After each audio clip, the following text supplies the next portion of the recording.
इसी पे हम बात करते हैं ज़रा आसमा शिराज़ी साहिबा, सीनियर सहाफ़ी, दहाइयों से अब इस शोबे से भी मुंसलिक हैं और सर्टनली बड़ी उनका तजर्बा और ख़िदमत हैं। आसमा साहिबा, अब ये बताइएगा, मरीम नवाज़ हों, बुशरा बीबी साहिबा हों, सियासी मामलात से मुंसलिक कोई भी खातून देखें, मखसूस तरह के इल्ज़ामात, कॉमेंट्स की बौछार नज़र आती है। तासुर यही मिलता है कि सियासत में ख़वातीन मुखालफत जो है ना, वो it is very much there, still persistent.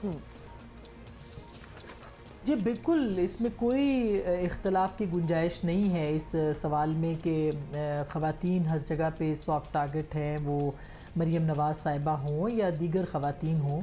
और मोहतरमा बेनज़ीर भुट्टो को इसी तरह से अपोज़ किया जाता रहा, बेगम नुसरत भुट्टो को, फिर उसके बाद बेगम जो कुलसूम नवाज़ हैं उनके ख़िलाफ़ भी, और फिर मरीम नवाज़ साहिबा के ख़िलाफ़ भी एक पूरा एक उनकी मुहिम और किरदार कुशी जो है वो की जाती रही है। ये बुशरा बीबी हों या मरीम नवाज़ हों या कोई भी और ख़ातून हो, इवन सहाफ़ी ख़वातीन भी हों, तो किसी के ख़िलाफ़ भी वो सब की सब जो हैं उनको सॉफ्ट टारगेट बनाया जाता है। उनके ख़िलाफ़ जिस तरह से ट्रेंड्स चलाए जाते हैं, जो लबो लहजा इस्तेमाल किया जाता है, तो मेरा ख़्याल है ये काबिल मज़म्मत है और इस रिवायत को चेंज करना चाहिए। ये सियासी जमातों को इसके ऊपर इत्तफ़ाक़ करना चाहिए कि ख़वातीन को किसी सूरत भी जो है वो निशाना नहीं बनाया जाएगा। मगर अनफॉर्चुनेटली पिछले 4 साल में हमने देखा है कि तहरीक इंसाफ की तरफ से ये उनकी साथ ये शिकायत ज़्यादा होती है कि वो जिस तरह से ख़वातीन को टारगेट करते हैं, वो सियासी मुखालिफिन हों या फिर वो सहाफ़ी ख़वातीन हों, और जिस तरह से ट्रेंड्स चलाते हैं, तो वो भी इंतहाई काबिल मज़म्मत है।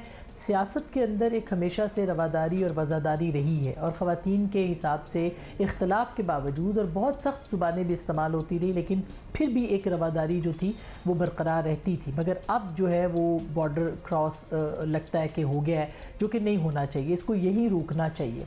वो बेशक वो इमरान खान साहब की अहलिया हो या वो मरीम नवाज़ शरीफ हो या वो कोई और हो, आसफ़ा भुट्टो हो, कोई भी हो, कोई भी सियासी जो ख़वातीन हैं उनके ख़िलाफ़ और इवन सहाफ़ी ख़वातीन जो हैं उनके ख़िलाफ़ उनको सॉफ्ट टारगेट नहीं बनाना चाहिए। उनको उनकी जेंडर की बुनियाद के ऊपर जो है वो निशाना किसी सूरत नहीं बनाने देना चाहिए।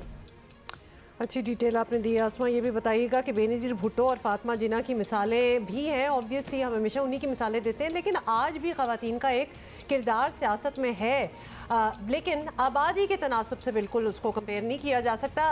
क्या सियासी रहनुमाओं का ख़वातीन सियासतदानों से मुतालिक रवैया मज़ीद ख़वातीन को, लड़कियों को इस तरफ आने से डिस्करेज कर रहा है आपको? क्योंकि it clearly looks seems that way.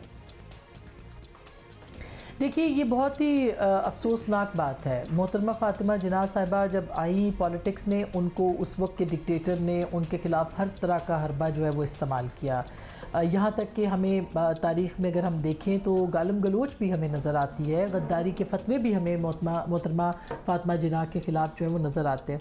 फिर बेगम नसीम वली जैसी शख्सियत, उनके ख़िलाफ़ जिस तरह की ज़ुबान इस्तेमाल की जाती रही, फिर मोहतरमा बेनज़ीर भुट्टो, मोहतरमा बेगम नुसरत भुट्टो और फिर अभी मरीम नवाज़ साहिबा के ख़िलाफ़। तो मेरा ख्याल है कि ख़वातीन को जो सियासी शिरकत है या उनकी जो क़यादत है उसको रोकने के लिए इस तरह के हरबे जो है वो इस्तेमाल किए जाते हैं।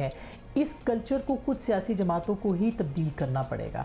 सियासी जमातों को अपने अंदर एक कोड ऑफ कॉन्डक्ट जो है वो बनाना पड़ेगा कि आप ख़वातीन के हवाले से नाजेबा गुफ्तगू ना करें। इस वक्त अगर मरदमशुमारी के नताइज तो बाद में आएंगे, लेकिन 55% के करीब तो पाकिस्तान की आबादी औरतों की है, उसमें नौजवान औरतें ज़्यादा हैं। तो जब तक आप एक अक्सरियत को इस तरह से दबाएंगे और अक्सरियत को आप नुमाइंदगी नहीं देंगे और उसको नुमाइंदगी देने के रास्ते में रुकावटें खड़ी करेंगे, तो ख़ुद किसी भी मुआशरे, मुल्क और जमहूरियत के लिए इससे बड़ा क्या नुकसान होगा कि आप वहाँ की अक्सरियत को जो है वो उनके हुकूक और इख्तियारात ना दें। बहुत शुक्रिया। मुझे अफसोस होता है, thank you so much for being here, कि अभी भी हमें ये कहना पड़ेगा कि जी सियासी जमातें जो हैं वो एक ऑलमोस्ट अपने मैनिफेस्टो में रखें कि ख़वातीन के ख़िलाफ़ कुछ नहीं कहना एंड ब्ला ब्ला ब्ला। मतलब ये तो एक तरबियत ये तो कॉमन सेंस नहीं होनी चाहिए। ये कॉमन सेंसिकल बात है। मतलब ये हम हिज्जे करके लिख के क्यों दें? क्योंकि तकलीफ होती है। मतलब उन लोगों को आप रखें ही ना अपनी सियासी पार्टी में, अगर आपको पता है कि वो मिसोजिनिस्ट है और इस किस्म की उनकी सोच, चलो मुंह से तो बाद में बात निकलेगी, उनकी सोच ही है तो बड़े कम लोग रह जाएंगे, लेकिन सारा साल ख़वातीन के साथ जो होता है वो होता है। फिर उस पर वो एक दिन अगर एहतजाज के लिए भी निकल आए ख़वातीन के आलमी दिन पे, तकलीफ हो जाती है, उस पर भी तकलीफ है हमें।